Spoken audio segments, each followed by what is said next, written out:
Words like partisanship and polarization are frankly just synonyms for political conflict or for division or for discord, but their actual definitions are a bit more precise. Party affiliation is relatively straightforward when it comes to elected officials, but for members of the general public, it's a little bit more complicated. The connection to a political party might be less obvious. So polarization is the growing support for more extreme political views relative to more centrist or more moderate views. And there's a great deal of evidence that political elites in the United States have polarized in a really dramatic fashion. For many years, it seemed as if K-12 education was the exception to this rule. Everything else was getting more partisan except for K-12 education. That's begun to change. Public opinion on things like spending, teacher salaries, the role of teachers' unions are more likely than before to divide along party lines. On some of these emergent cultural issues related to race and gender and sexuality, the differences between the two parties can be really quite large.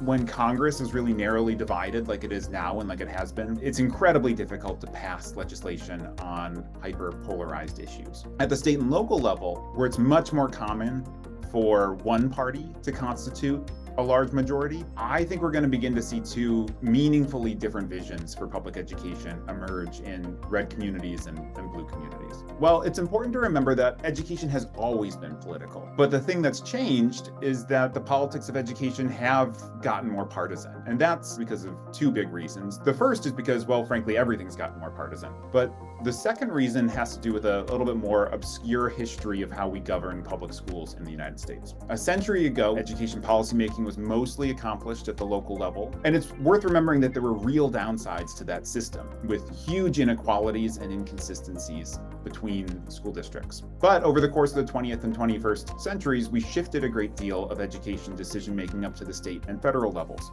There are big advantages to that, but we also moved the work of education policy to places where partisanship matters a great deal. We're navigating some of those tensions and trade-offs today, and I don't know how they will resolve. If you're interested in education policy or politics, check us out at George Mason. We'd love to see you.